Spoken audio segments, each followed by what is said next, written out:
আসসালামু আলাইকুম গাইস, কেমন আছেন আপনারা সবাই? আপনাদের জন্য আমি আজকে একটা কহি ভাজির রেসিপি নিয়ে আসছি।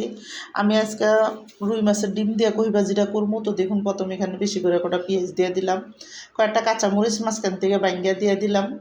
দিয়ে কিন্তু পেঁয়াজটা হালকা একটু খালি নরম করবো। যখন পেঁয়াজটা এরকম নরম হয়ে যাব, এখানে আমি একটু অল্প অল্প করে একটু মশলা দেবো। আমি অল্প একটু এখানে মরিচের গুঁড়া দিছি, অল্প করে আধা চামচের কম হইব একটু হলুদের গুঁড়া দিছি, বেশি একটা না। স্বাদ মতো লবণ দিয়ে দেবো, ছোটো চামচের 1 চামচ দিয়ে কিন্তু দেখুন আমি এখানে মশলাটা একটু ভালো করে লাইড়া দিলাম। মশলাটা লাইড়া দিয়ে দেখুন আমি এখানে একটু পানি দিছি বাটিটার ভিতরে। আর আমি মাছের ডিমটা নিয়ে হাতে ভালো করে একটু ভাঙ্গা দেবো, যাতে ডিমটা একটু ভাঙ্গা ভাঙ্গা হয়। এই জন্য তো ডিমটা এইভাবে ভাঙ্গা দিলে ডিমটা সুন্দর মতন প্রতিটা দানা মানে ডিমেরই হইব। তো এখানে দেখুন আমি ডিমটা ভাঙ্গা তারপর দিয়ে দিলাম হাতে করে ডিমটারে ভালো করে। আর দিয়ে কিন্তু এখন আমি অল্প করে একটু ওই বাড়িটা ধোয়া দিয়ে পানি দিব এখানে, বেশি না অল্প করে। তো দেখুন এখানে একটু পানি দিয়ে এখন আমি এই মশলার সাথে ডিমটারে ভালো করে একটু ভাজা ভাজা করবো, যাতে ভালো করে ডিমটার সাথে মশলাটা ভাজা ভাজা হয়। আর এখানে ডিমটাও সুন্দর করে হয়ে যাবো গা, আর মশলাটাও ভাজা ভাজা হয়ে যাব।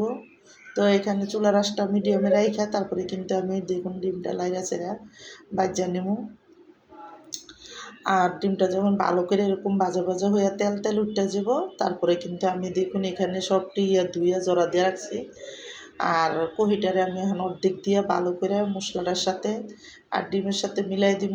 আর সুন্দর করে মিলাইয়া যাতে মশলাটা প্রতিটা কহির সাথে ভালো করে মিলে, তো এইভাবে করে মিলাইয়া তারপরে কিন্তু আমি বাদবাকি কহিটা দিয়া দিব এখানে, দিয়ে ডাইকা এই কহি ভাজিটা রান্না করব।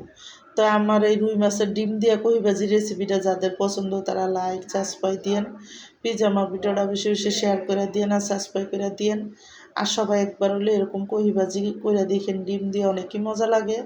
তো আমি কিন্তু দেখুন এদিকে সুন্দর করে মশলার সাথে ভালো করে মিলাই দিছি, মিলাই এখন ডাইকা এই কহি ভাজিটা রান্না করবো। প্রথমে একটু ডাইকা দিছি, উন্না গেলে আমি ডাকনা খুলে দিব। আর কহি ভাজিতে অনেক পানি ওঠে, তো দেখুন এখানে কিন্তু আমি এখন লাড়া দিয়া ভালো করে তারপরে কহি ভাজিটা আর ডাকবো না।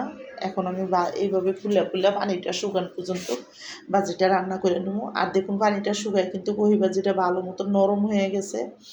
আর যখন এরকম নরম নরম হয়ে যাব, এক ফোঁটাও পানি থাকবো না, তারপরে কিন্তু আমি দেখুন করবো। তো আমার তো লাগছে একটু লবণ কম, আমি আর একটু লবণ এখানে দিছি। তো আমার কাছে ধনিয়া পাতা ছিল না, এই জন্য কিন্তু আমি ধনিয়া পাতা দিই নাই।